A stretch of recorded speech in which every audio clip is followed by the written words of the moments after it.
Meus amigos, que a paz de Jesus permaneça em nossos corações. Então hoje nós vamos estudar a passagem do terceiro tomo dos 4 evangelhos de Rustem, que é: nenhum homem deve desejar ou aceitar o título ou o apelido de mestre. Deus, único Pai, o Cristo, único doutor, único mestre, os homens, irmãos todos. Isso está em Mateus, no capítulo 23, versículos de 8 a 12. Vamos fazer uma leitura já fazendo uma melhor adaptação do texto em termos de tradução.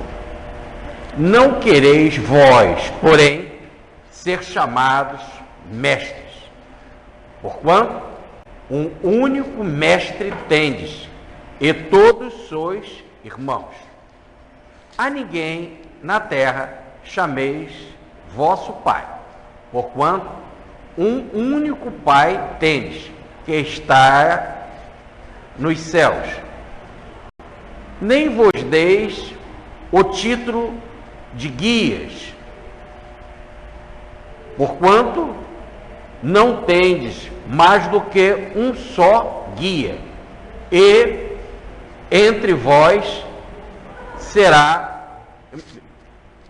o Cristo, porque não tendes senão um só guia, o Cristo. Aquele que é o maior dentre vós, seja o servo de todos, porquanto o que se exalta será apequenado, e o que se diminui será exaltado. Muito bem. Nós vemos claramente na continuidade do versículo, né? Do primeiro versículo, que é desse texto, que é o versículo 8, que diz: não quereis vós, porém. Quando ele está falando não quereis vós, porém, ele está se referindo a quem? E aí, esse versículo 8, ele continua uma sequência do que nós estamos estudando, do capítulo de Mateus, do capítulo 23, dos versículos de 1 a 7, que foi o tema do nosso último estudo. E lá diz a passagem que Jesus, então, estava ensinando os seus discípulos e o povo. Então, esse vós aqui era com relação aos discípulos e ao povo que estava ali ouvindo Jesus. Logo, podemos dizer que esse tema serve para todo mundo. Não é só para os discípulos, né? Mas para todos, para o povo inclusive. Então aí começa assim a lição de hoje, né? Em continuidade. Não quereis vós, porém.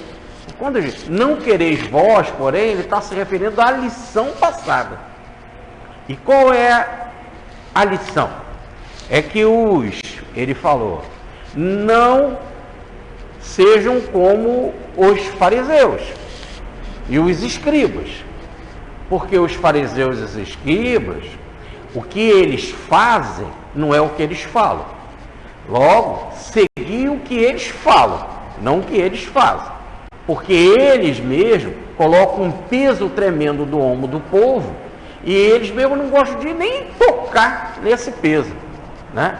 Eles gostam das coisas bem leves para eles. E mais ainda, devemos ficar atentos, porque eles assaltaram ou tomaram a cadeira de Moisés, e que nós vimos que a palavra no original para cadeira é cátedra, né? Então eles tomaram a cátedra de Moisés, né? Vendo-a vazia, e se apresentaram como os doutores, como guias, como pais, como de todo o povo, né? Dando para eles títulos, então, de mestre, dando para eles títulos de guia, dando para eles os títulos de pai. Então, não é certo isso, porque eles não vivem a mensagem que eles pregam. Aliás, diz Jesus, eles gostam de ser chamados de mestres, eles gostam de na praça pública serem saudados, reconhecidos como pessoas grandes, importantes. Eles gostam de aumentar as franjas das suas roupas, quer dizer, botar uma roupa diferente, mais escandalosa, mais chamativa do que o vulgo, do que as outras pessoas. E eles gostam de aumentar os seus filactérios, ou melhor, os seus penduricaios religiosos, né? O judeu, ele usava uma caixinha, dentro da caixinha estava um mandamento, que é o Shema, que é o mandamento, né? Só há um Deus, e ouvi, ó Israel, só há um Deus, e amai-o com toda a força, com toda a mente, com todo o corpo esse Deus. Então eles escreviam essa mensagem e botavam em caixinhas que penduravam no braço e penduravam aqui entre a sobrancelha também. Assim, conforme que eles mexiam a cabeça, essa caixinha balançava, né, que é o filactério, e eles então lembravam do mandamento. E também quando eles tinham de movimentar o braço, por isso que eles botavam muito também essa caixinha no braço esquerdo, que é o perto do coração, para saber que perto do coração você tem que lembrar do amar a Deus. Ouvi, Israel, amai a Deus. Por isso que eles botavam o filactério muito no braço esquerdo. E toda vez que tinha de movimentar o braço, movimentava aquilo, eles lembravam também. Também na franja da roupa, eles botavam a franja da roupa para conforme que eles iam andando, né, a franja vai se movimentando. Aí eu vejo também, o que é a franja? É a lembrança do mandamento. É a fímbra do manto. Jesus usava também, porque essa é a tradição judaica. Tanto que uma mulher, uma hemorroísa, tocou na fímbra do manto de Jesus. Essa é a tradição. Agora, o que Jesus está dizendo? Que ele exagerava, botava mais filactério, aumentava mais as franjas, para serem diferentes dos outros. Você ter uma tradição, por exemplo, você ser gaúcho e usar lá aquela calça larga do gaúcho, né? Você ser um nordestino, usar o chapéu nordestino, você ser carioca, usar um chapéu de palha, isso é natural, faz parte da nossa cultura, não há problema nenhum. Se você é um italiano, usar uma boina, faz parte. Mas quando você começa a exagerar naquilo, é que você quer ser diferente do outro, qual é a intenção? Né? Se é uma intenção de brincadeira, num carnaval, por exemplo, né, faz parte da fantasia. Mas quando é no dia a dia, para impressionar o outro, para o outro te reconhecer como mestre, te saudar e dizer, olha como ele é diferente, ao ponto que eles queriam que tal fosse essa diferença, que o nome fariseu quer dizer separados. Nós não somos igual a vocês, nós somos separados porque fazemos uma atitude, uma vida, levamos uma vida completa de pureza, diferente de vocês, que não são puros, ou melhor, que estão com pecados, que estão erros. E aí essa pureza não é pureza de sujeira, é pureza ritual. Porque, por exemplo, se você vai comer um pão e você está com a mão suja, né, aquilo vai te fazer um mal. Né? Você pode pegar uma bactéria e ter uma infecção intestinal, está com a mão suja. Então lava as mãos, sai do banheiro, lava a mão. Isso é uma coisa. Agora, quando é ritualmente, no sentido de que eu sou mais puro do que você, ritualmente, não é que você vai comer nenhum pão que vai te fazer mal, porque o problema não é esse. Agora é uma pureza que um tem e o outro não tem. Não é um problema de você lavar a mão, é que você se sentindo separado do outro, melhor que o outro, purificado espiritualmente, na cabeça deles, eu estou perto de Deus, eu estou íntimo de Deus porque eu estou purificado, eu posso ter uma relação com Deus, você não. Logo você é um pecador, você não tem a relação com Deus. Esse é o grande sofrimento, esse é o maior sofrimento, porque você está fazendo uma segregação, né? É como se fosse um racismo, né? Você está afastando o outro e desmerecendo por causa da cor. Agora esse daí você está desmerecendo o que é mais importante, que é a filiação divina. Você não tem direito a Deus.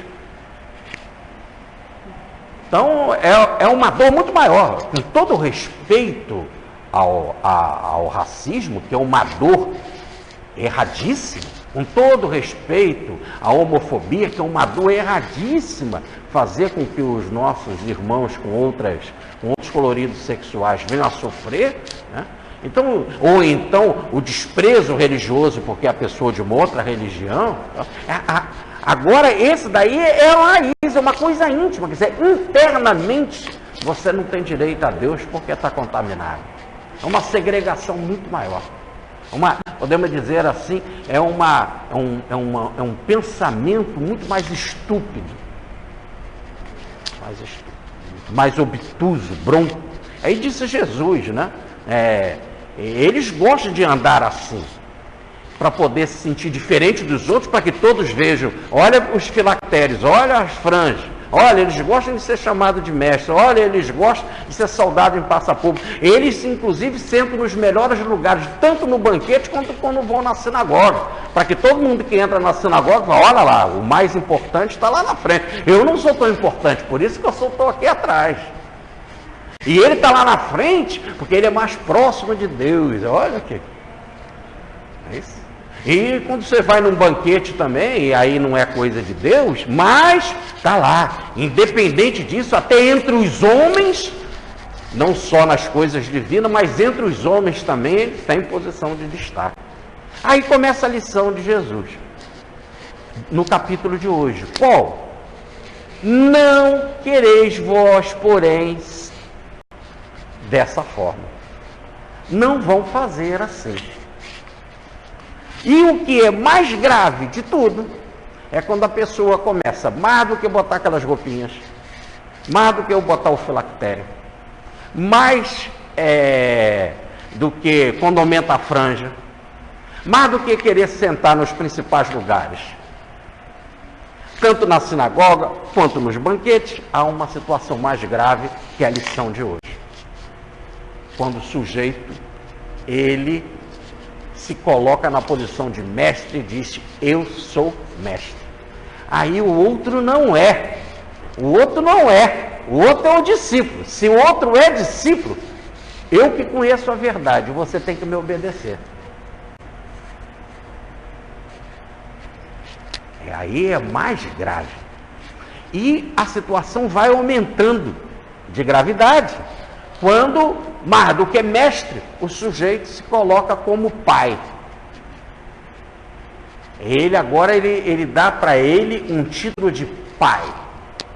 Logo, eu sou teu pai, tu é meu filho. Você é meu filho, você é meu dependente, você não sabe, quem explica, quem te dá as coisas, quem te sustenta, quem é, então, que gerencia a sua vida é o pai. Então, é uma posição de total submissão. Você me deve todos os créditos, todo o respeito, porque eu que te dou tudo. Sou teu pai.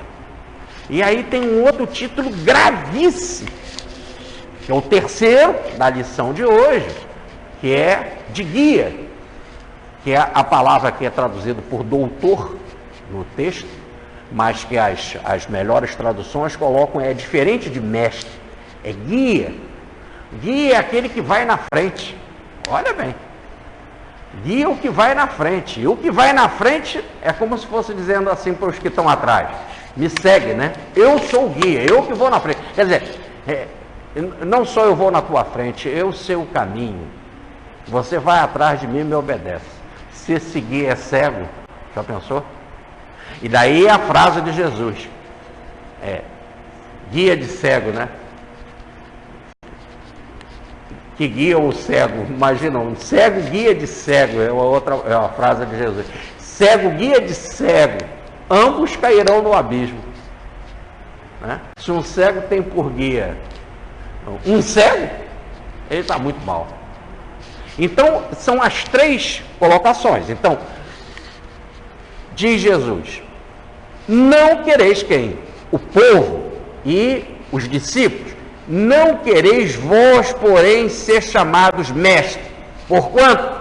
Um único mestre tendes, e todos sois irmãos. A ninguém na terra chameis vosso Pai, porquanto um único Pai tendes, que está nos céus. Nem vos deis o título de guia, porquanto não tendes mais do que um só guia, e que é o Cristo. Aquele que é o maior entre vós, seja o servo de todos. Porquanto o que se exaltar será humilhado ou apequenado, e o que se apequenar será exaltado. Então aqui nós temos 3 situações que vão num crescendo de negatividade. E que ele está dizendo que nós não devemos ter de jeito nenhum. Vamos lá. Primeiro, não aceitar título de mestre. Segundo, a ninguém na terra chamar pai. Terceiro, a ninguém guia. O que ele fala de cada um desses? Ele diz assim: não quereis vós, porém, ser chamado mestre, porquanto um só é o vosso mestre, porque só tendes um mestre, e todos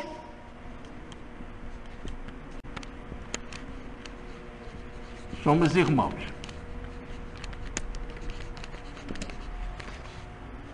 Então, só tem um mestre. Então, não aceitar. Olha o que ele está falando para os discípulos. Gente, isso é mais importante do que ele está falando para o povo. Os discípulos estavam juntos. Ele falando então para os discípulos: nenhum de vocês, Pedro, João, Tiago, André, Madalena, que vai ser a apóstola, e Jesus falava deles como apóstolos. Pode ser apóstolo? Pode. Apóstolo quer dizer enviado. Sem problema. Ser enviado? Pode. O que não pode é ser chamado mestre. Então, já começa por aí. Pedro não é mestre. Logo quando eles falam da cátedra de Pedro, da cadeira de Pedro, é enviado. Pedro não é mestre. Não pode ter título de mestre. Frase de Jesus. E o que Pedro então é nosso? Irmão. Todos somos irmãos. O que André, o que João Evangelista, aquele médio extraordinário João Evangelista, pode ser médio? Pode. Pode ser médio extraordinário? Pode. Pode ser mestre? Não. O que João é nosso? Irmão. Ele é irmão de quem? De todos os discípulos e de todo mundo do povo. Ser irmão, não há diferença. Não há diferença. Logo, frater, frade, fraternidade.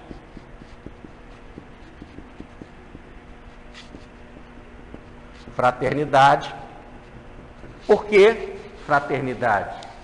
Porque frade é irmão. Então, quando você junta um grupo de irmãos, você forma uma fraternidade. É um grupo de irmãos. É fraternidade. E, logo, família. É uma família. Todo mundo é irmão. O que fala mais com relação agora a pai? A ninguém na terra chameis vosso pai, porquanto um único pai tendes, que está nos céus. Então, na terra e no céu. Na terra, ninguém pode ser chamado de pai. Não. Porque já tendo um no céu, só vale o pai do céu, não da terra. Aqui precisa-se de um parênteses. E o nosso pai mesmo é a nossa mãe? A gente não tem que chamar ele de pai? Vamos pegar Maria, a mãe de Jesus. Quando o menino se perdeu, quer dizer, não foi o menino, olha que besteira que eu estou falando, o menino se perdeu. Foram os pais que perderam o menino, né? Jesus não se perdeu nada. Mas quando os pais perderam o menino, eles procuraram 3 dias e 3 noites, como está lá em Lucas, no capítulo 2, e não encontraram Jesus. E Maria e José, então, se dirigem ao templo. Acho que até mesmo para buscar uma oração, né? E encontra lá Jesus falando com os doutores da lei. E Maria fala: eu e o teu pai te procurávamos. Ora, então, para Maria, José era pai de Jesus, no caso, né? E mesmo ela sabendo do nascimento excepcional, porque ela era conhecedora do fato, que está narrado no capítulo 1 de Lucas, mesmo ela sendo conhecedora assim, ela tem José como pai de Jesus, e ela dá esse título para ele. E é interessante que é pai mesmo, porque o José é pai mesmo de Jesus, pai legal. Porque no judaísmo é pai aquele que dá o nome para o menino. E José deu o nome para o garoto quando ele fez 8 dias, e lá diz o texto que Jesus passou pela circuncisão. A circuncisão, no judaísmo, é uma espécie de batismo no catolicismo. É nesse dia, no 8º dia, que se dá o nome para o menino. E ele ganhou o nome de Jesus, que foi o nome que o plano espiritual deu para ele, José, botar no menino. E então, quando José deu o nome, legalmente ele assumiu Jesus. É o pai legal. É como se estivesse dizendo, é o pai da certidão de nascimento. Esse é o pai legal, está lá na certidão, pai. Então, para o judaísmo, eles não estavam muito preocupados no pai biológico, e sim no pai legal. O pai legal é aquele que dá o nome. Tanto, eu já expliquei isso aqui, que no caso da lei do levirato, quando um pai morria e não deixava filho, a mulher casava com o irmão, aquela viúva, casava com o irmão mais velho do marido, para dar genealogia, ou melhor, gerar um filho do marido. Logo, é interessante que o pai biológico é o marido com que ela casou, quer dizer, é o seu cunhado. Esse é o pai biológico, tá certo? Mas para a Bíblia, o que vale é o pai legal, e o pai legal é o que já tinha morrido. E esse vai entrar na genealogia. Se você fizer a genealogia de uma mulher que pela lei do levirato casou com um cunhado, vai lá, e ele nasceu uma criança, filho é do marido que morreu, pela lei legal. Agora repare, então é isso que nós temos que entender aqui na terra. Quando até Maria chama ao menino, o pai, né, José, de pai de Jesus, como Jesus diz, a ninguém chameis de pai. Será que nós não temos direito de chamar os nosso pai, que nos gerou biologicamente, de pai? Podemos, não faz diferença. E devemos até chamar ele de pai, porque ele é um representante mesmo do pai espiritual, do pai do céu. Porque é ele que faz o quê? O que um pai faz? Quando eu digo pai, mãe, é a mesma coisa, né? É que num conceito judaico se fala em pai, porque lá é um conceito patriarcal, né? O homem que está em evidência e não a mulher. Por isso que toda hora se fala pai, pai, pai, mas numa visão hoje mais ampla, pai e mãe é tudo a mesma. Mas, voltando, quando você tem no seu pai aquele que te dá casa, comida, alimento, ele que te faz andar, caminhar, ele é o representante de Deus. Só que ele é só o pai biológico. A criança já pré-existia e depois do túmulo ela vai continuar existindo. Então, se a criança pré-existia e ela vai continuar além do túmulo, quer dizer, ele existia antes do corpo, que foi aquele pai quem deu, e ela continua existindo depois daquele corpo. Quer dizer, quando terminar aquele corpo, ela continua existindo, e antes de ter aquele corpo, ela já existia. Então, na Terra, ele é apenas o pai biológico de um corpo que começa no berço e que termina no túmulo. Então, é pai nesse sentido. E chame de pai. Mas o que não se deve tirar da mente, e isso é o que a religião devia de explicar, que você está assumindo na sua casa uma criança que, no fundo, antes de tudo, mais do que tua filha, é filha de Deus. Aí que está o ponto. Na hora que nós tivermos o conhecimento evangélico, e na hora que nós tivermos o conhecimento doutrinário correto, todo pai vai ficar bem claro que o filho que ele tem é, antes de tudo, filho de Deus. Por isso, que verdadeiramente pai e mãe não são os pais da criança. E a maior prova está quando a criança desencarna, ou o filho desencarna, com os pais ainda encarnados. Repare que aquele que te gerou não tem o poder de te manter. Ele não tem o poder de te manter. E aí a pessoa morre. E aí você perdi um filho, né? Assim que a pessoa diz, perdi um filho. Então você é um pai que não tem capacidade de salvar teu filho. Salvar o teu filho. É duro falar isso, é triste, dói pra caramba. Porque uma das coisas de maior posse é mãe e pai, né? Posse. Diz o doutor Bezerra que um dos maiores sofrimentos, né, é quando você perde um filho.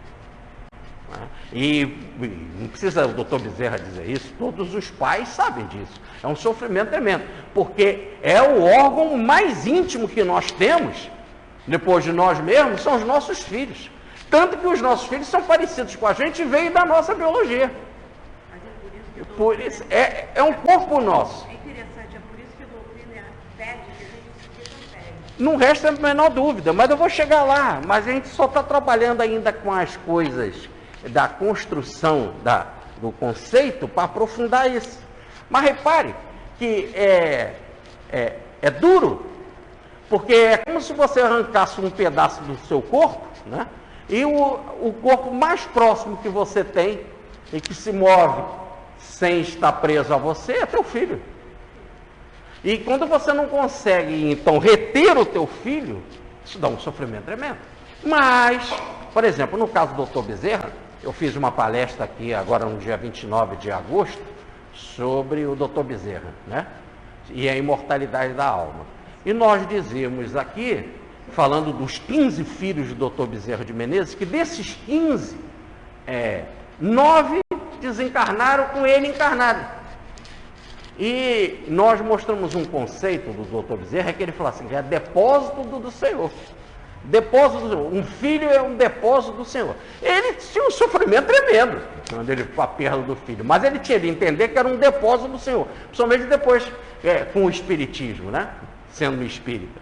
Por que é um depósito do Senhor? Um depósito, quando uma pessoa faz um depósito no banco, o dinheiro é dela, não é do banco, não é do caixa. E aí, quando a pessoa vai lá pegar o dinheiro dela de volta, ela vai sacar, não adianta o caixa dizer, né? Eu não vou te dar o dinheiro. Não, ele tem que dar, o dinheiro é do cara. É ele que depositou. Mesma coisa é o que o doutor Bezerra. Filho é depósito. Depósito do Senhor. Quer dizer, no fundo, o filho não te pertence, ele pertence ao Senhor. E, como um depósito, ele vai e saca a hora que ele bem entende. A liberdade de sacar, né, o filho. E aí ele leva o seu filho na hora que ele achar mais conveniente. Afinal, o filho é dele e não teu. Mas por que a gente sofre? E por que a gente não aceita? Não aceita e sofre porque, antes de tudo, a religião não explica. A religião não aprofunda. É o papel da religião mostrar o quê? A imortalidade da alma. Mostrar da onde a gente veio, para onde a gente vai, por que a gente nasce, por que a gente sofre. Esse é o papel, são os questionamentos da humanidade. De onde eu vim? Para onde eu vou? Por que eu sofro? Quem sou eu? Esse é o papel da religião. E quando a religião não dá esse papel e fica inventando uma opção de coisa, inclusive nessa corrupção daqueles que tomaram a cátedra de Moisés, né? Que se acham as tais autoridades e não entendem nada da reencarnação. Veja um exemplo claro. Quando Nicodemos, que era um fariseu, logo um separado, um dos que tinha o título de que tomou a cátedra de Moisés, mas resolve procurar Jesus na calada da noite. Quer dizer, ele vai na calada da noite, antes de tudo, porque ele era uma autoridade, e Jesus não era. Ele tinha título de separado, Jesus não, de puro. Ele tinha título de mestre, ele tinha título de pai, e ele tinha título de guia. E Jesus não, mas Jesus sabia coisas que ele não sabia. Ele vai na calada da noite, então perguntar. E falou assim, cara, ele diz para Jesus, você é grande. Porque se você não vem da parte de Deus, como é que você faz isso? Você só pode vir da parte de Deus. Por que ele não falou isso em público, né? Para todo mundo. Mas ele foi na calada da noite, ótimo, mas pelo menos foi procurar, né? Já tem um bom caminho já na frente. Então vai procurar. E a primeira coisa que ele constata é, você tem que estar com Deus, cara, para fazer isso. Como se estivesse dizendo assim, mas se eu sou um separado, eu sou um fariseu, eu também estou com Deus. Mas eu não faço o que tu faz. Então quem verdadeiramente está com Deus? Então não são esses títulos que te levam para perto de Deus. Jesus tinha algo que o fazia estar perto de Deus, íntimo de Deus. Só pode ser através de Deus o que tu faz. E Jesus, para explicar que todos teriam esse mesmo direito, que não havia um privilégio de Deus para com ele, no caso dele em particular, mas aquilo que se passa com ele é uma conquista que pode acontecer com os outros também, e terem também essa aproximação com Deus, ele diz, mas por isso, aquele que não nascer de novo, né, aquele que não nascer do alto, não chega a essa posição. É necessário nascer de novo, para chegar a essa grandeza. Olha as reencarnações. E aí Nicodemos vai se deparar com um ensino, claro que o judaísmo já falava de reencarnação, já falava, não aprofundava, era irresponsável, mas não aprofundava, mas falava, tanto que ele sabia. Na hora que Jesus levanta a possibilidade, ele está falando da reencarnação, aí ele indaga uma dúvida dele, mas pode um velho, aí ele está pensando no caso dele, ele era velho, pode um velho entrar na barriga da sua mãe e nascer de novo? Pode um velho entrar na barriga de uma mãe e nascer de novo? E Jesus vai responder, e aí que está o ponto que é o da nossa lição. Mas tu, ô mestre em Israel, não sabe isso? É legal o artigo definido na frente. Há um artigo definido.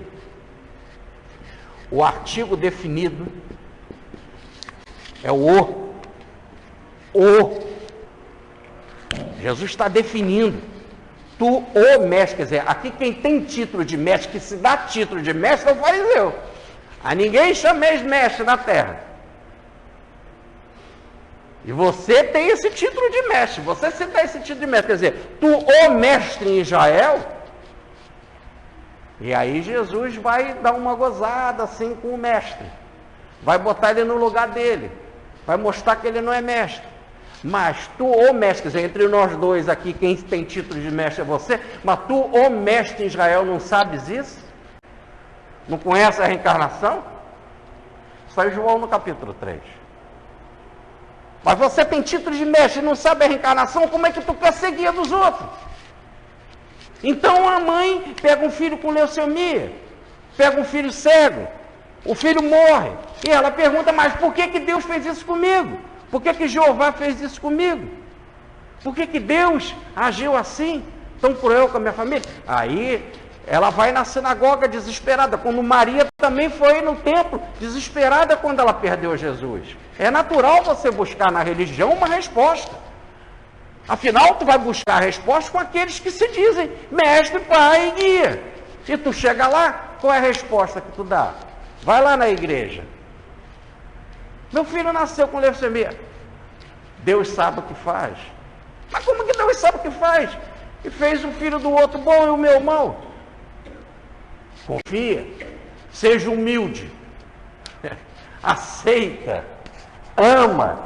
É difícil. Por isso que tem gente numa verdadeira infantilidade. E é muito interessante, né? Que a gente escuta católicos, protestantes, até espírita também, que não está bem alicerçado, e pode acontecer com qualquer um de nós, nós não somos melhor do que ninguém. Mas, quando o cara diz, briguei com Deus, brigou com Deus, então, chega a ser a estupidez de brigar com Deus. É lógico, o cara só está me fazendo prejuízo, cara. Eu vou lá na igreja, o meu filho é batizado, meu filho fez a primeira comunhão, e a gente vai lá, toma a hóstia, tudo, e ele leva meu filho tem uma leucemia, um cara foi, uma bala perdida. Sabe que é bala perdida?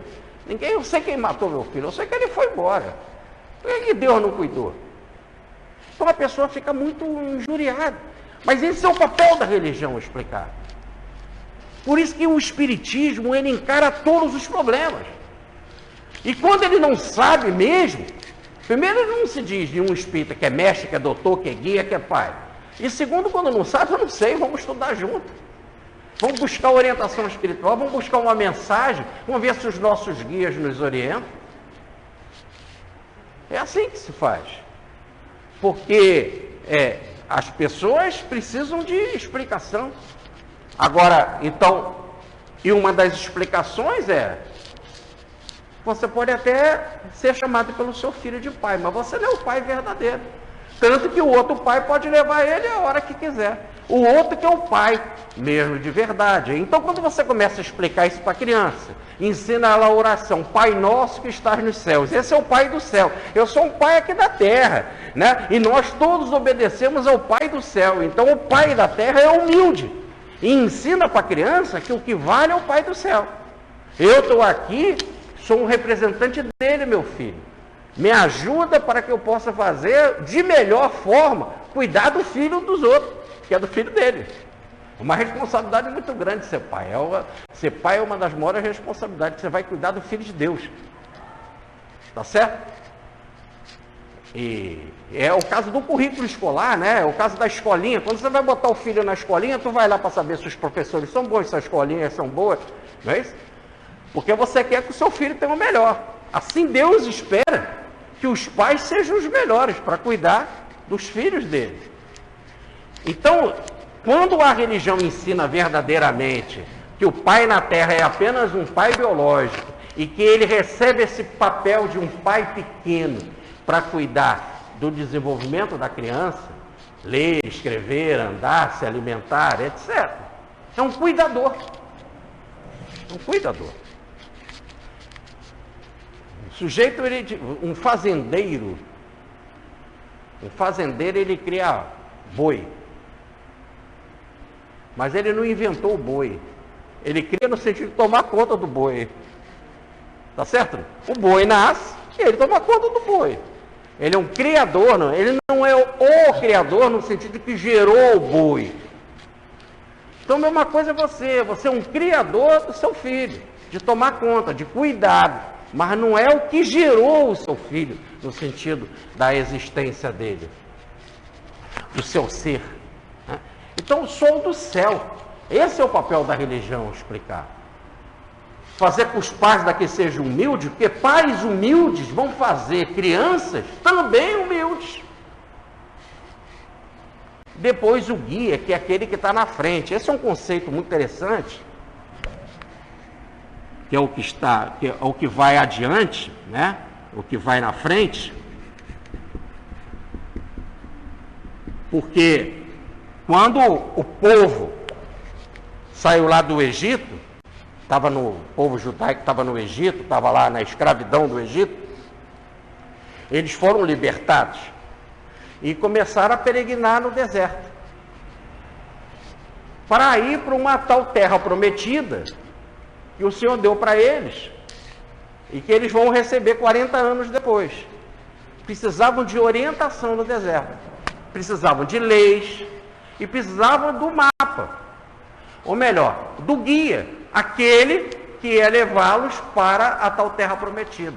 E diz Jeová: eu serei uma fumaça, uma coluna de fumaça, que estarei na frente guiando vocês. Então, um fenômeno de efeito físico extraordinário, o povo era guiado, ia na frente uma direção espiritual. Essa é a ideia de guia. Eu vou adiante, eu vou na frente, levando para o melhor caminho. Qual é o melhor caminho? A terra da promissão, a terra prometida. Então, é um diretor de evolução. Se a terra prometida, agora com uma nova concepção que nós temos, não é uma terra física, mas se a terra prometida é o céu, é o paraíso, é a felicidade, o guia é o que vai na frente. Logo é um fazedor, é o realizador daquele que está na senda, que vai chegar no céu e no paraíso. Logo é alguém que está guiando as pessoas para a angelitude, para a cristificação, para o céu, para o paraíso. Tem que ser um entendido de céu, tem que ser um entendido de paraíso, de terra da promissão, para poder guiar a pessoa para lá. Se eu não for um entendido de céu, como é que eu vou levar a pessoa para o céu? Chega para o sacerdote e pergunta: tu entende céu, cara? Você que se diz aí, mestre, você entende céu? Não, não entende céu, então como é que tu vai me levar para o céu? Então, por isso que diz o texto, com relação ao guia, diz aqui a passagem, nem vos deu o título de guia, porque só o Cristo é o guia, pois só tendes um guia, que é o Cristo. Então aqui está definido, esse título é só para o Cristo. Esse é um conhecedor de céu. Eu fui enviado pelo Pai. Era alguém que habitava o céu. Eu não sou daqui de baixo, eu sou lá de cima, eu sou do céu. Eu sou um especialista em céu. Eu posso, então, ir na frente e levar a pessoa para o céu. E logo, se eu conheço um guia como esse, sei que ele é um especialista em evolução, sei que ele é um vitorioso, tá? Eu automaticamente não vou chamar ninguém de mestre, apesar de mestre ser um título menor que guia, porque como eu tenho já um guia extraordinário, esse mestre tem que estar dentro desse guia. Por isso que eu só tenho um mestre, um único só. E, no caso, um único guia. Como o guia é mais especializado que o mestre, automaticamente o mestre, no caso, passa a ser o Cristo. Quem conhece o Cristo não precisa de mais mestre nenhum. Tá certo? Porque ele é um conhecedor de céu, de evolução. Ele é um especialista em evolução. Ele me leva. Agora, segundo, por favor. Agora, é bom que a gente pense aqui com calma, mas peraí. Mas Jesus podia estar errado, pô. Jesus podia estar errado, e quando ele diz: a ninguém chameis mestre, e ele está dizendo que é mestre. Me chamais mestre, sim, eu sou.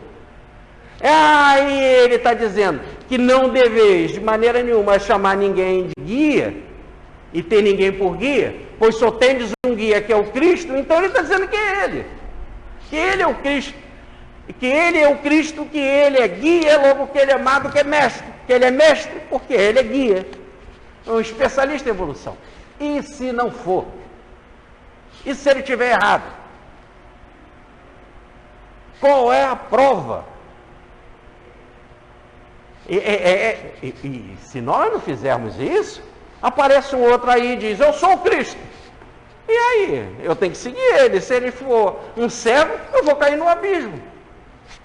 Então eu teria que ter uma prova cabal, principalmente nessa passagem que ele está se definindo, eu teria que ter uma prova cabal nessa passagem, uma prova dos 9, de que ele é o cara. E ele fala, está aqui, antes de passar para o próximo ponto, ele dá a explicação. Porque aquele que é o maior tem que ser o servo de todos. Então ele está dizendo que o maior, isso é o símbolo de maior, né? Aquele que é maior, vou botar aqui, o maior tem que ser servo de todos, de todo mundo, todo que é irmão. Ser servo É colocar o outro como teu Senhor. É botar o outro acima de você. Ser extremamente humilde.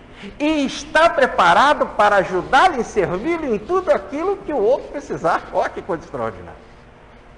Isso é o que a gente vê em Cristo. Aí é que está. Porque, tanto que Nicodemos fala, rapaz, Nicodemos não falou rapaz, não. Mas vamos aqui fazer um teatrinho com Nicodemos. Ele chegou com Cristo, com Jesus na calada da noite e falou, rapaz, cara, só Deus pode fazer o que tu faz, cara. Por teu intermédio. Tu é muito íntimo de Deus para fazer o que tu faz. Então vamos lá. Ele era o maior. Pelas palavras de Nicodemos, ele era o maior. Ele fazia coisas maravilhosas. Mas multiplicava os pães para ele? Não. Tanto que tem até aquela passagem que está em forma de parábola, é lógico que é uma parábola, né? Em que Jesus estava no deserto jejuando, e o diabo apareceu para ele. Ele já estava 40 dias jejuando, isso é uma parábola, né? Isso é impossível entender de outra forma. Mas, como até o Rustem explica, mas então que o diabo, né, o espírito tentador, fala para ele, multiplica pão, cara. Transforma essas pedras em pão, porque tu é tão grande que tu pode pegar a pedra e multiplicar em pão. Aí, não, Jesus não pegou pedra e multiplicou em pão. Pegou pão e multiplicou em pão. Eram 5 pãezinhos, ele fez com que 5.000 homens comessem, fora as mulheres e as crianças, ainda sobraram 12 cestos. O que é mais difícil? Pegar 5 pãezinhos, fazer 5.000 comerem ou multiplicar a pedra e transformar a pedra em pão, é a mesma coisa. É tão difícil quanto. Nós não sabemos nem uma coisa nem outra, tá certo? 5 pãezinhos, 5.000 comerem, ou pegar pedra, transformar em pão, é difícil. E logo, voltemos para o texto. Ele é grande. Ele não fez nenhum poder para ele. Nada. Ele tirou Lázaro do túmulo, quando estava doente? Sim. Mas ele foi para a cruz. Ele foi para a cruz. Na cruz ele pediu perdão e sendo quem ele era, como ele fala para Pilatos, né? Eu sou filho de Deus, o meu reino é o reino divino, no meu reino não é daqui. Então ele tinha essa consciência, vai para a cruz junto com ladrões. Então se coloca na condição de servo. E de tal forma que batem nele, faz aquela coisa toda e ele ainda pede perdão. Perdoa. Eles não sabem o que fazem. E passou aqui servindo a todos, ajudando a todos. O sujeito eram 10 os leprosos. E os 10 passaram e pediram a ele. E ele curou os 10 leprosos. Só um voltou para agradecer. Será que ele pegou os outros 9 e voltou para os caras serem leprosos? É lógico que não, diz o texto, eles ficaram curados e foram embora.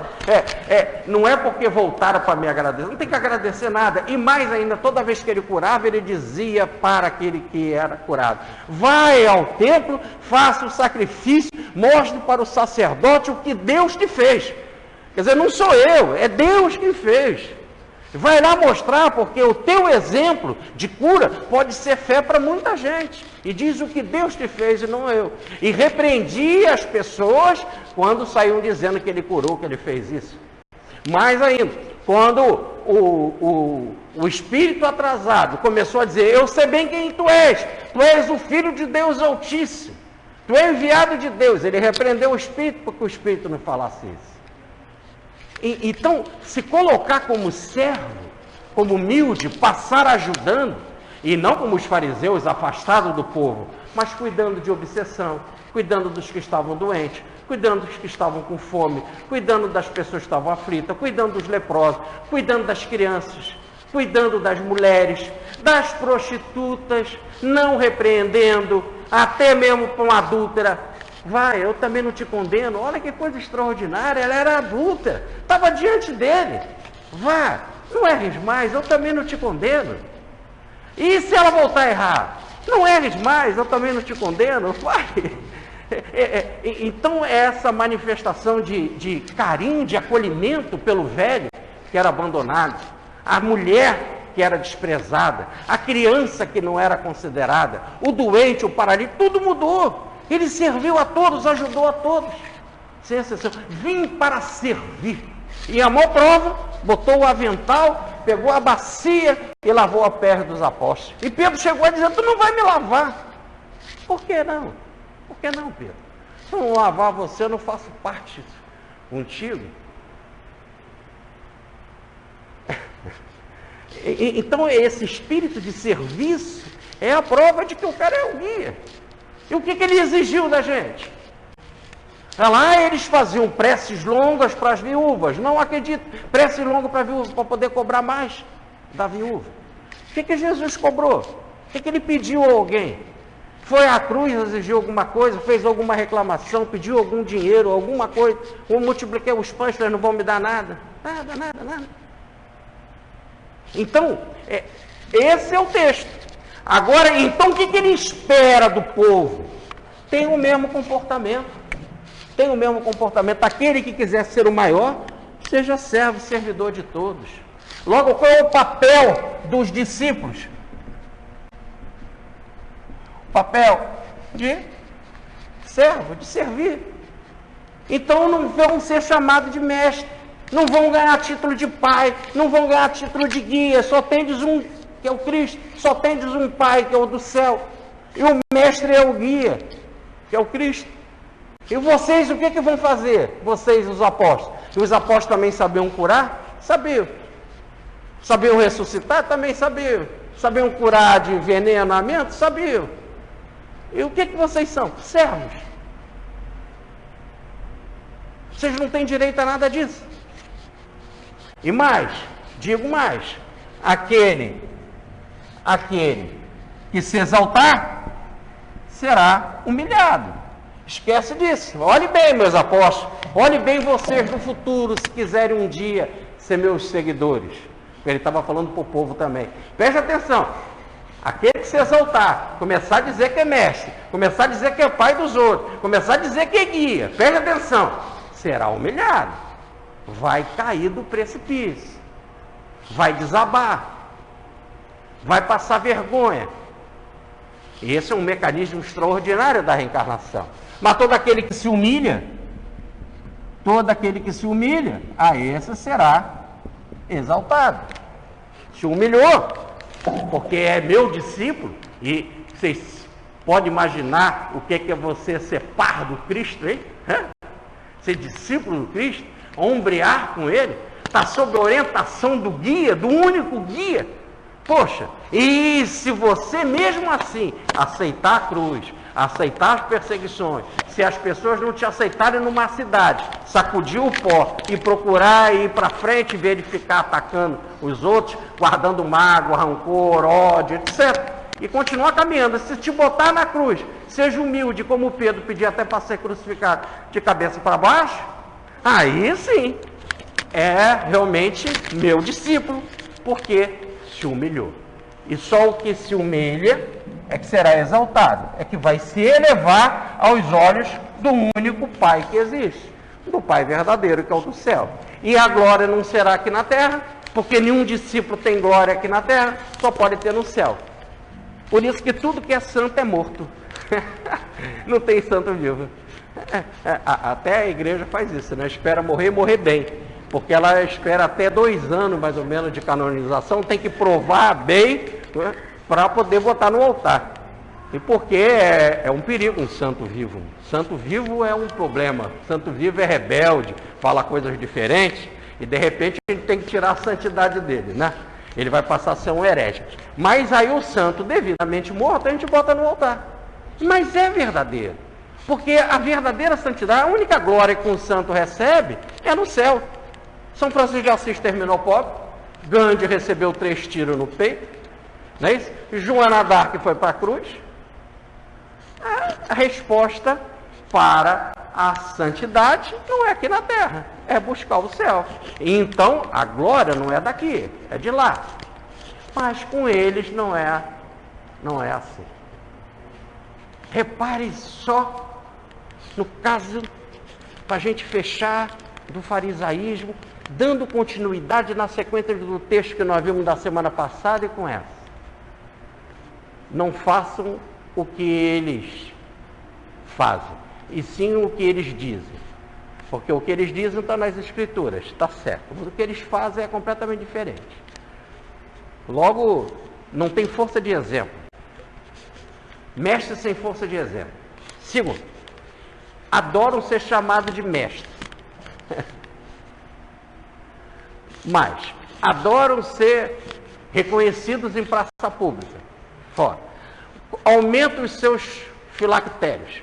Aumentam as franjas das suas roupas. E fazem preces longas para a viúva para roubar. Não seja assim. Não seja assim. E aí ele aprofunda na lição de hoje. Não aceitar o título de mestre, porque só tendes um, já descobrimos que é o Cristo. Não aceitar título de pai, pois só vale ao Pai dos céus.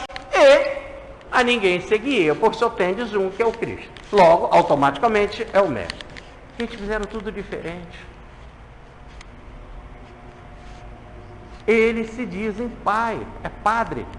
Padre. Padre é pai. Madre, como é que é a freira? Madre. Agora mesmo foi canonizada uma Madre Teresa de Calcutá. Madre. Mas até aí ainda vai lá porque ela era a mãe dos pobres, né? Mas é madre, pai. Olha que é uma evidência tão grande. Jesus, a ninguém chameis pais na terra, e eles dão para eles o título de pai. Ainda faz igual o pai, quando antigamente, hoje está acabando esse negócio de tomar a bênção, né? Que o filho toma a bênção, né? A bênção, beija a mão do pai. Eles fazem isso, fazem na praça pública. Eu contei para vocês que eles deram a mão lá, um grandão com um anel imenso para eu dar um beijo. Aí, irmão, para tomar a bênção. A bênção que é o pai, o padre. Ah, e mais, é uma coisa tão chocante que quem é o Santo Padre? É o pai dos pais, é o Papa. Quando eles falam, o padre o sacerdote é o padre, mas o Santo Padre, ou Santo Pai, é o Papa. E quando Jesus diz, não faça isso, está em Mateus, e eles mesmo fazem. Como é que são chamadas as maiores autoridades da igreja? Os sábios da igreja? Os pais. Existe uma coleção na editora Paulus, chamada Os Santos Padres. Ah, mas aí a igreja diz assim, mas os pais da igreja, os pais só viveram até o século VII. Até o século VII, aí Gregório Magno, pai. Agostinho, pai. Ireneu, pai. Papias, pai. Então esses são os grandes pais da igreja e outros, né? Ireneu, pai de São Ireneu. Bom, então esses são os pais da igreja, ou os santos pais. Muito bem. Só que eles, no conceito da igreja lá, que também a gente não consegue entender, parou-se no século VII. Mas do século VII para cá, continuou vindo gente especialista, gente importante, gente entendida. Aí eles botaram o título de doutor, que é o tal título de guia, que aqui no texto o guia é traduzido por doutor, tanto que está aqui, ó. Eu que estou botando ali a palavra guia, que é uma melhor tradução, mas o texto diz assim, na terra ninguém chameis de doutores. Aí então passou a ser todos aqueles, por exemplo, que é do século VII para cá, mas que entraram em destaque na igreja, ganhou o título de doutor. Por exemplo, Tomás de Aquino, o doutor apostólico, o doutor Tomás de Aquino, escreveu a Suma Teológica, 16 volumes, tamanho de um catálogo telefônico. Um dia ele teve uma visão no final da vida na igreja, e o discípulo disse, você está parado, não está escrevendo mais, o que houve? Eu tive uma visão, mas você não está escrevendo mais. Sim, porque tudo que eu escrevi é palha, e o que eu vi eu não posso escrever, não tem palavra para escrever, é palha. Então, ele que fez o movimento aristotélico dentro da igreja, né? Chamado pai, o doutor apostólico, Tomás de Aquino. Mas aí também mulher foi brilhante também, e no século XVI brilhou Teresa d'Ávila. Aí ela foi a primeira mulher, até que enfim, reconheceram uma mulher importante, que ganhou o título de doutora da igreja. Para a tristeza dela, ela ganhou o título de guia, que é assim, o mesmo versículo aí, o título de guia, quando Cristo diz, só tendes um guia. Ela deve ter ficado muito triste. E é muito interessante que quando ela veio depois pelo Chico Xavier e deu uma comunicação, e está no livro Falando da Terra, essa comunicação é uma comunicação pequenininha. E quando foi lá para a Federação Espírita Brasileira, que é a federação que publicou o livro, o presidente da federação e outros que estavam fazendo a correção mandaram de volta a mensagem lá para o Chico Xavier para eles consultarem os guias, e no caso a Teresa dava, se era isso mesmo, se ela queria acrescentar mais alguma coisa, porque a comunicação dela era pequenininha, né? E ela mandou a seguinte resposta através do Emanuel, que ela só tinha para dizer aquilo mesmo. Quer dizer, não é o que vocês estão mesmo pensando, né? Eu não sou doutora, guia, né? E a palavra é essa mesmo. A única coisa que eu posso dizer com a seguidora dele, façam o que ele manda. Cumpra a mensagem do amor, da humildade, se humilhar para ser exaltado. Então, eles passaram a ter títulos de padre, santo padre, e depois os doutores da igreja. E se colocam de guia. Como? Repare que tudo que Jesus condenou, eles fizeram. E aumentaram os filactérios, porque botaram um crucifixo enorme, quanto mais é a altura sacerdotal, né? De padre para bispo, para cardeal, para papa, maior é a cruz, e a roupa também. Conforme que você vai subindo, vai aumentando aquela roupa. Então aquele chapéu lá, aquele cetro, aquelas coisas todas que eles usam, e aquele chapéu do cardeal, é muito engraçado. Eu me lembro que eu estava numa procissão de São Jorge, quando eu era católico, ali na Rua da Alfândega, que São Jorge é um cavalo, é do tamanho de um cavalo mesmo, São Jorge do tamanho de um São Jorge mesmo. E aquilo para entrar lá, aquilo é o andor. Para entrar na igreja tem que fazer a curva ali na Rua da Alfândega muito certinho para poder ele entrar na igreja, porque o portão é pequeno, né? Então tem que fazer a curva certa ali, senão encalha. E São Jorge encalhou, e estava chovendo muito nessa procissão. Muito chovendo. E as baianas ficam jogando cerveja, e as pessoas gritando salve Ogum, outros salve São Jorge, outros jogam flores e tal, outro pega a cerveja e começa a jogar assim, jogando cerveja de todo mundo, e aquela chuva, e eles cantando, e deixa chover, que se chover de Nanamburuquê, estava uma farra, estava uma alegria espiritual tremenda. E o cardeal ali com a mãozinha à porta, cabeça abaixo, chovendo, e todo mundo falou, tira o andor, foi o cardeal entrar. Porque no fundo ele é mais importante que São Jorge. Mas todo mundo, São Jorge não pode, porque não pode pegar chuva. Logo as pessoas estão conscientes que aquilo é imagem, né? Pode dar problema. E aí vai desmerecer a fé das pessoas. E a gente tem que respeitar o ritual das pessoas, que é o nível de cada um. Né? E é interessante então que o cardeal estava ali, a chuva não parava, ele tirou aquele chapéu. Quando ele tirou aquele negócio, caiu uma arvoada na cabeça dele, porque aquilo tem um buraco lá comprido, né? Ele estava cheio d'água, aquele chapéu grande, quanto maior, mais água guarda, né? Na cabeça. Foi bom que lavou de vez, né? Mas aqui, tudo aquilo que o texto fala, eles fazem. Tudo. Um título de mestre, de doutor, de assim. No Espiritismo não temos o mesmo mal. No Espiritismo a pessoa não se dá título de mestre porque não aguenta, né? Porque não bate, mas ela no fundo quer ser título de mestre. Mas eles logo inventaram o jornalista espírita. Isso é besteira da besteira da besteira. Jornalista espírita. O cara é jornalista ou é espírita. Se ele não for, ele é apenas uma pessoa que escreveu um texto, mas não é jornalista. Ele é só espírita. Não, uma coisa do Dr. Roberto, quando o primeiro livro que ele escreveu, Agenda de um Psiquiatra Espírita, teve logo de mudar, pelo menos o conceito do prefácio. Não, eu sou um psiquiatra que sou espírita, não pode ter um psiquiatra espírita. Ninguém vai para a faculdade para ser psiquiatra espírita, você é psiquiatra. Né? E aí vai, agora nós temos a associação dos professores espíritas. Olha que besteirada, professor espírita. A associação agora tem das mulheres espíritas. O que é outra mulher? E aí pode ser espírita. Não tem nada a ver uma coisa com a outra. Dos cirurgiões, agora tem a associação dos juízes espíritas. O que foi que daí? O juiz tem que julgar segundo a lei. E um juiz tem que julgar da mesma forma, sendo espírita ou sendo comunista.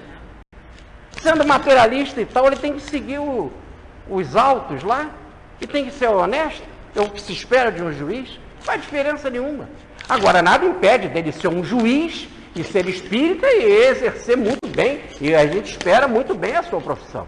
Então, jornalista espírita, médico espírita, professor espírita, qualquer coisa espírita não existe. O sujeito é espírita só e tem aquela profissão, como pode não ter É que nem o nosso Coelho Neto, que foi fazer palestra, e ele foi fazer palestra, ele era da Academia Brasileira de Letras, logo ele era um imortal e encarnado. E espírito, um imortal espírito. Era da Academia de Letras. Então, ele foi lá fazer a palestra. E aí, voltou no outro dia, estava lá na academia com os pares dele importantes, tomando um cafezinho. Ali é Presidente Wilson, né? Academia Brasileira de Letras. Ali é um local muito bonito da cidade. Ele estava num daqueles cafés ali com outros imortais, tomando um cafezinho. Quando o homem que assistiu a sua palestra, que era um sapateiro, veio com aquela caixinha de sapato, né? Veio falar com ele. Seu irmão Coelho Neto. E todo mundo achou engraçado. Irmão Coelho Neto, e ele, o negócio de engraxar sapato. Mas irmão, porque todos somos irmãos. Todos, sem exceção. E ele foi ali, meu irmão Coelho Neto, vamos tomar um café. E o Coelho Neto quis logo tomar um café rápido com ele, para ele logo ir embora, que estavam todos os outros seus pares olhando aquilo de forma estranha. E ele foi, tomou o café, o homem fez questão de pagar. Não, eu faço questão, Coelho Neto. Não, eu pago. Não, eu faço questão. E aí foi embora o homem. E os da academia falaram para ele: poxa, agora que você está com esse negócio de espiritismo, tu está andando com umas pessoas estranhas, né? Bom, até que ele desencarnou, e não desencarnou bem, o Coelho Neto. Meio menos, mas estava lá. E até que disseram: você vai receber hoje uma visita. Era o do irmão sapateiro, né? Que já tinha desencarnado também, e foi receber. E ele ficou com a cara de tacho, porque ele era imortal antes de ter desencarnado, e o outro tinha mais luz que ele. É o tal do se humilhou, vai ser exaltado. Mas lá no outro plano, não, aqui eu sou sapateiro, né? Repare que um dos maiores mestres na filosofia cristã, né, era um sapateiro. Ora, então, é interessante que quando você pega aqui uma passagem como essa e diz: seja humilde, porque senão você será condenado. Por você sendo humilde, você só será exaltado no céu. É acabar com tudo que é a nossa vaidade. Acabar com isso. Não leva a nada. Então, quando o espírita vem e se acha, né, mais do que o outro, hoje nós criamos um conceito, já que não pode ser mestre, né, doutor em espiritismo. Tentaram. Ou, de tal forma tentaram que criaram os malditos cursos espíritas, para poder ter o professor lá na frente. Aí tem os ESDs, e dão diploma aos espíritas. Espírita se forma, ganha diploma. É uma besteirada tremenda. E tem até médium, professor de mediunidade. Professor de mediunidade, esse até que vai dar nota, porque na hora que você recebe a mensagem, o outro lá está o doutor Bezerra incorporado, vai dar a nota. O professor tirou 7. Você não passou. Tinha uma colega aqui nossa, o marido dela frequentava muito aqui, muito. E que ela fez esses cursos, foi um sofrimento que ela não passou. Caiu numa depressão, numa tristeza. Eu não sou espírita, não passei. Besteirada.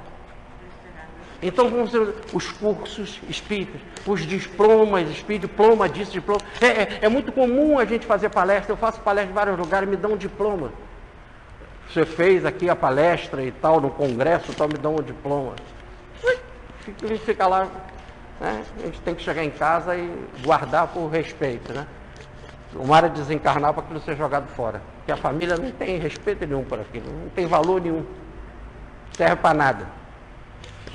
Então eles vão inventando essas coisas, e o que é mais grave, é aí que é o tal do pai, do guia, do mestre, é que inventou-se em espiritismo uma coisa chamada pureza doutrinária. Pureza doutrinária, e o que digo que é verdade. Pureza doutrinária. Logo, você é de Pietro Baldi, não é puro. Ora, pureza doutrinária nada mais é do que o farisaísmo. Nós somos os separados. Nós temos Kardec, você não. Não é isso?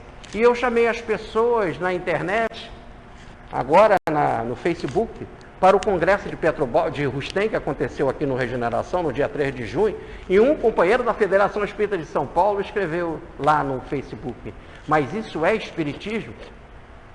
Eu falei assim, não, é Congresso de Rustem, o Espiritismo deve ser onde você frequenta. Pá!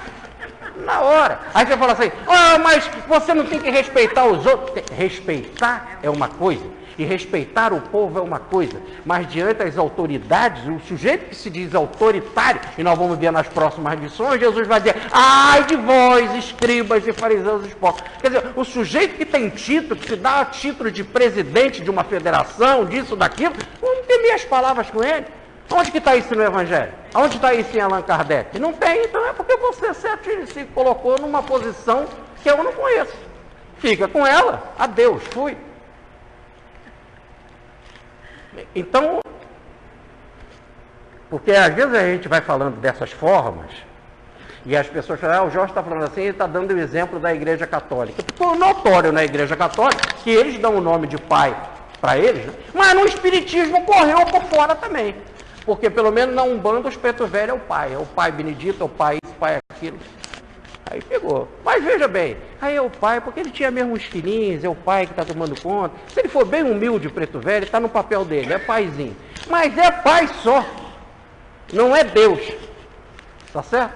O pai é pai mesmo, é só Deus. Aí então entrou.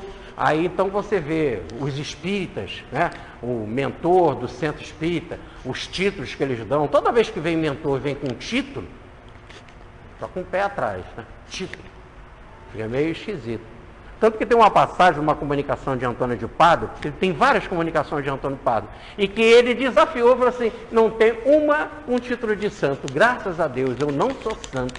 E quando eu assino Antônio de Pádua, e não Santo Antônio de Pádua, porque tem uma carta, e vocês poderão ver no meu livro, Jean Batista Rustem, o apóstolo do Espiritismo, em que uma pessoa pergunta, médio, você que recebeu Antônio de Pádua, por que ele não assinou como santo? E ele respondeu, porque esse foi um título que me deram, não me pertence. E eu não sou santo. Santo, só um. Com isso, a lição fica assim, de uma forma evidente, uma lição prática, apesar dela ser dura, essa lição, ela tem que ser feita dessa forma mesmo, porque no fundo a gente se comporta assim. E a humanidade chegou nesse impasse religioso de não compreender sobre reencarnação, sobre mortalidade da alma, dos suicidas não serem, nem ter missa para o suicida, não ter explicação sobre o suicídio, não ter conforto, carinho, sobre situações de aborto, sobre explicações de eutanásia, porque simplesmente tem que ser engolido pela fé. E que hoje assim passa até dentro do Espiritismo, porque como também nós perdemos o conceito de ciência, e quem veio como pesquisador científico no Espiritismo também foi destratado, não foi considerado, e ficou pela fé. Agora as pessoas pedem para a gente a beça no Facebook, ou então no WhatsApp, espíritas. Vote, porque nós precisamos de voto, porque o Senado está escolhendo contra o aborto. Então, simplesmente o meu sim, sou contra o aborto, sim. Mas quantitativamente, quer dizer, é o voto, é a quantidade que vai dizer se vai ter aborto ou não. O problema não é de quantidade.